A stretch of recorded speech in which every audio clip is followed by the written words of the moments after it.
O ay, ito na naman, punta na naman tayo kay Auntie Claire. Patungkol doon sa statement ni VP Sara. O sige, pasukin natin to ulit. Bulag o tila nagbubulag-bulagan daw si Vice President Sara Duterte sa mga ginagawa ni Pangulong Bongbong Marcos para sa bayan. Yan ang sagot ng Malacanang sa pahayag ni VP Sara na wala raw maipagmamalaking development ang Administrasyong Marcos. Para sa Naniniwala ba kayo na sinabi ni Inday Sara na walang may pagmamalaking development si Bongbong? Alam mo, ako naniniwala ako doon. Hindi lang ito opinion ni Inday Sara, opinion ko rin. Opinion din ng kaibigan ko, nung isa kong kaibigan, nung daan-libong followers ko. Yun din ang opinion nila. So anong nirereklamo mo? Tsaka makikita mo naman, Claire, tanga ka ba? Bulag ka. Ikaw ang bulag. Puta, hindi ba nakita yung yung trust rating ni BBM? Putang ina, papunta ng impyerno. Alam mo yung lupa? Yun yung zero, yung lupa. Putang ina, pa. Hinukay pa yung lupa. Nandoon yung ratings ni BBM.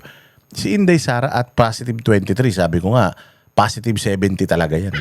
Sige, for the sake of argument, ilagay na lang natin positive 23. Utangin na ka.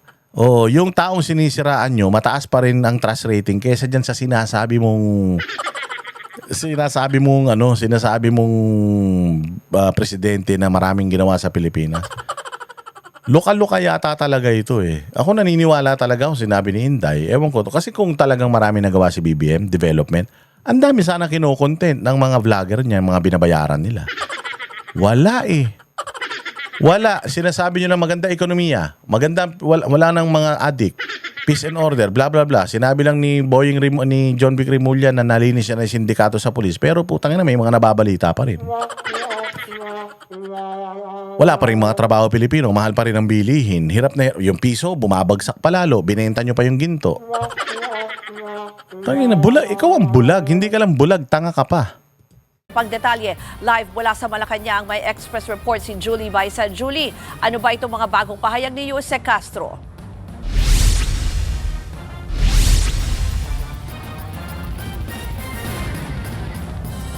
Ruth, puro drama pero walang gawa. Yan ang patutsyadang sagot ni Palace Press Officer Undersecretary Claire Castro sa mga bagong pahayag ni Vice President Sara Duterte laban sa kanya. Nagpapanggap lang daw ang bise na concerned sa bayan pero umamin na raw na ayaw tumulong kay Pangulong Bongbong Marcos sa mga proyekto sa bansa.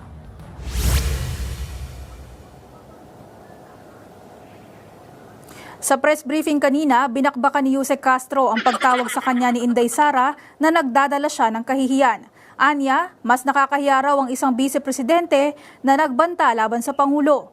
Nailathara raw kasi... Hindi, mas nakakahiya, Claire Castro, alam mo yung presidente ka tapos kapatid mo nagsabi mismo, adik. Yun ang nakakahiya. O ang nakakahiya yung sabihin mismo ng ate mo, adik ka. Mula pa bata hanggang ngayon. Yun ang nakakahiya. At ang pinaka nakakahiya doon, pinagtatanggol mo pa. O yan ang nakakahiya, Claire. Nagalit ka na naman.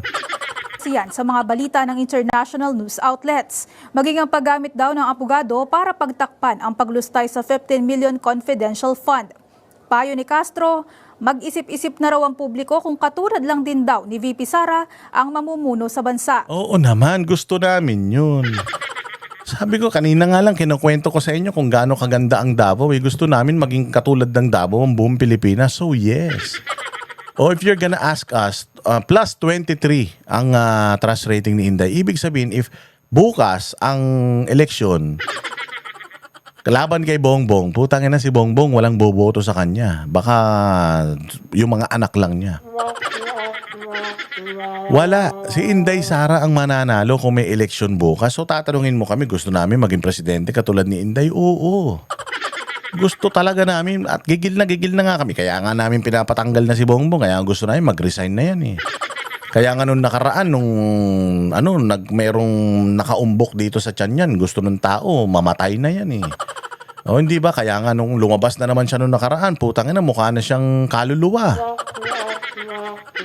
Si Bongbong, nung huling nakita, mataba pa. Putang ina, paglabas, putang ina yan, mukhang bangkay na.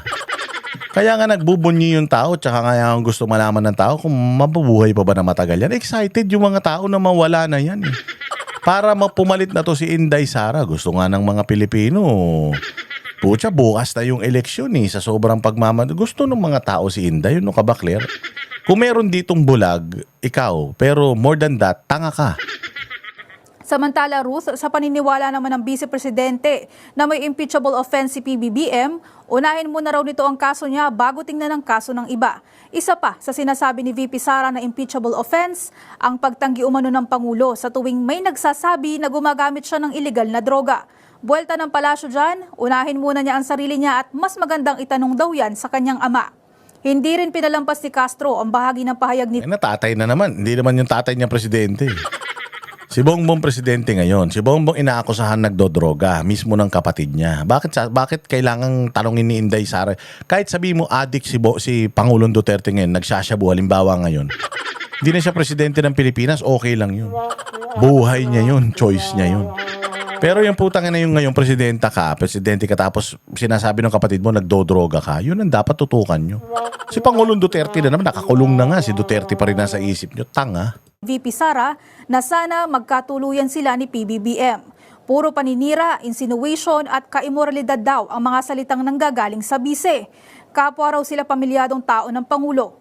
Hiling pa ni Castro sa mga kaalyado ni VP Sara, turuan daw ito sa pakikipagkomunikasyon. Mistulang bulag din daw kasi ang bise sa mga nagawa ng Pangulo para sa bayan. Pakinggan natin ang bahagi ng press briefing ni Yusek Claire kanina. Ang Vice Presidente ay bulag. Hindi niya nakikita kung anong ginagawa ng Pangulo. Nananatili siyang bulag dahil malamang ay hindi niya pinanonood or ayaw niyang panoorin kung ano nagaganap na katotohanan sa mga ginagawa ng Pangulo at ng... Nanonood. Alam niya nga eh. Alam niya na magdanakaw si Bongbong. Sabi nung kapatid, adik. Walang paninindigan, utal-utal sa mga interview. Walang alam sa ekonomiya. Putang ina yung mga inaugurate niya, hindi kanya. O ngayon na naman, nakaposte na naman siya doon sa subway. Pukin ang ina niya, hindi naman kanya yan. Ninakaw yung Bukana Bridge, ninakaw yung tulay doon sa Isabela. Sa lahat, kanya, pero wala naman kanya. Wala siyang sinimulan sa kanyang, sa kanyang administrasyon. Puro ghost project nga eh. Kitang-kita ng lahat yan. Hindi mo ka na kailangan panoorin yan. Putang ina, kaya nga may investigasyon ng flood control project dahil tarantado yung amo mong si Bongbong. Putang ina yung sinasabi nito. Administrasyon ngayon. Nakakalungkot lamang dahil yan ay galawang... Wala. Tayo na, wala na maisip. Ay, nako. Huwag ka na kasi maipagbardagulan. Hindi mo 40 yan, ma'am. Lalong-lalo na ang kabardagulan mo, matalino. Putang ina, tanga ka eh. Level ka lang namin. Huwag ka na asaran kay Inday. Dahil ilang words lang yung binatawan ni Inday, mauulol ka na. O, sinabi lang niya na sana magkatuluyan kayo ni Bongbong. Putang ina, natatai ka na. O, baka talagang type mo si Bongbong na nabisto ka ni Inday Sara. Duterte? Tsaka hindi na, alam ko naman, hindi talaga si BBM yung gusto mong makatuluyan. Kilala ko. Oo, balita ko nga, sa golf course pa kayo, ayaw ka na magsalita. Ayaw ka na magsalita. Balita ko, nagkasampalan pa nga sa golf course eh. Showing the characteristics of an emotional vulture. Isang buitre.